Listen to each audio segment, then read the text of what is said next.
ಎಲ್ಲರಿಗೂ ನಮಸ್ಕಾರ ಸ್ನೇಹಿತರೆ. DSCRT ವತಿಯಿಂದ ನಾವು ಈ ವರ್ಷ ಪ್ರಪ್ರಥಮ ಬಾರಿಗೆ DLED ಸಂಸ್ಥೆಯ ಕಾರ್ಯವೈಖರಿ ಬಗ್ಗೆ ಹಾಗೆ DPSC ಮತ್ತು D.Ed ಕೋರ್ಸಸ್ಸು ಇವುಗಳೆಲ್ಲನೂ ಕೂಡ ಹೇಗೆ ಕಾರ್ಯವನ್ನು ನಿರ್ವಹಿಸುತ್ತೆ, ಇದರ ಒಂದು ವರ್ಷದ ಪೂರ್ತಿ ಚಟುವಟಿಕೆಗಳು ಏನೆಲ್ಲ ಹಮ್ಮಿಕೊಳ್ಬೇಕಾಗತ್ತೆ ಈ ಸಂಸ್ಥೆಗಳ ವತಿಯಿಂದ ಅನ್ನೋದರ ಬಗ್ಗೆ ವಿಶೇಷವಾಗಿ ಒಂದು ಪ್ರಶಿಕ್ಷಕರ ಮಾರ್ಗಸೂಚಿ ಅಂತ ಹೊರಗಡೆ ತರ್ತಾ ಇದ್ದೀವಿ. ಇದರ ಬಳಕೆನೇ ಎಲ್ಲರೂ ಕೂಡ ಮಾಡ್ಕೊಳ್ಬೇಕಂತ ಈ ಮೂಲಕ ನಾನು ಮನವಿ ಮಾಡ್ತಾ ಇದ್ದೇನೆ. ಈ ಪ್ರಶಿಕ್ಷಕರ ಮಾರ್ಗಸೂಚಿಯಲ್ಲಿ ಈಗ ನಮ್ಮಲ್ಲಿ DSCRTನಲ್ಲಿ TE ಸೆಲ್ ಇದೆ, which looks in to the administration and service aspects of DLED, DPSC as well as DPEd courses. Okay, so ಈಗ ರಾಜ್ಯದಾದ್ಯಂತ ನಮ್ಮ ಡಯಟ್ನಲ್ಲಿರುವಂಥ PhD ವಿಂಗ್ ಇರ್ಬೋದು, ಹಾಗೆ 6 ಏನು ನಮ್ಮ TTIಗಳಿದೆ, ಟೀಚರ್ಸ್ ಟ್ರೈನಿಂಗ್ ಇನ್ಸ್ಟಿಟ್ಯೂಟ್ ಇದೆ, ಆ್ಯಂಡ್ ದೆನ್ DPEd ಕೋರ್ಸಸ್ ಇದೆ.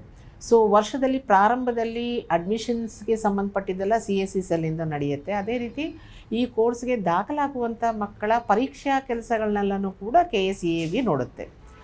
ಆದರೆ ಉಳಿದಂತೆ ಪರೀಕ್ಷೆ ಅದರದ್ದು ಏನು ಸಿಲೆಬಸ್ ಏನಿದೆ, ಅದರ ಟ್ರೈನಿಂಗ್ ಆಸ್ಪೆಕ್ಟ್ ಏನಿದೆ, ಯಾಕಂದರೆ ಇದು ಟ್ರೈನಿಂಗ್ ಆಗಿರೋದ್ರಿಂದ ಪ್ರಾಕ್ಟಿಕಲಾಗಿ ಏನು ನಡೆಯುತ್ತೆ ಮತ್ತು ಥಿಯರಿ ಕ್ಲಾಸಸ್ ಹೇಗೆ ನಡೀಬೇಕು, ದೆನ್ ಕೋಆರ್ಡಿನೇಷನ್ ಬೋರ್ಡ್ ಬರುತ್ತೆ, ಅದಕ್ಕೆ ಹೇಗೆ ಸಿದ್ಧತೆಗಳನ್ನ ಮಾಡ್ಕೊಳ್ಬೇಕಾಗತ್ತೆ, ಇಂಟರ್ನ್ಶಿಪ್ ಹೇಗೆ ನಡೆಸಬೇಕು, ಬೋಧನಾ ಅವಧಿಗಳು ಹೇಗೆ ನಿರ್ಧರಿಸಬೇಕು, ಹೀಗೆ ಒಟ್ಟಾರೆ ಆ ವರ್ಷದ ಎಲ್ಲ ಶೈಕ್ಷಣಿಕ ಚಟುವಟಿಕೆಗಳ ಪೂರ್ತಿ ಮಾಹಿತಿ ರೂಪವೇ ಈ ಪುಸ್ತಕದಲ್ಲಿ ಇದೆ. ಸೊ ಇದನ್ನು ಎಲ್ಲ ಡಯಟ್ನ ಪ್ರಾಂಶುಪಾಲರು ಕೂಡ ನಮ್ಮ ವೆಬ್ಸೈಟಲ್ಲೂ ಕೂಡ ಇದನ್ನು ಹಾಕಿರ್ತೀವಿ.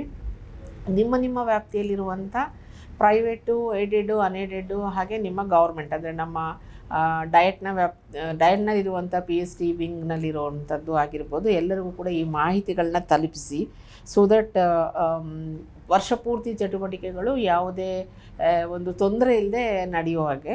ಸೊ ಪ್ರಪ್ರಥಮ ಬಾರಿಗೆ ನಮ್ಮ DSCRT ಕಡೆಯಿಂದ ಈ ಒಂದು ಮಾರ್ಗಸೂಚಿಯನ್ನು ಹೊರಗಡೆ ತರ್ತಾ ಇದ್ದೀವಿ. ಇದಕ್ಕೆ ನಮ್ಮ DSCRTಯ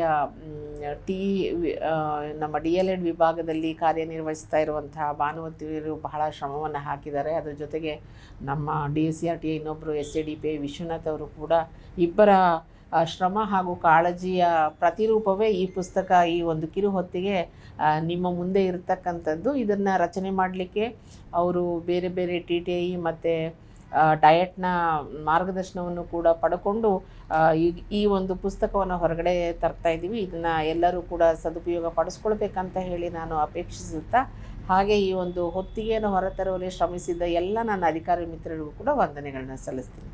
ಧನ್ಯವಾದಗಳು.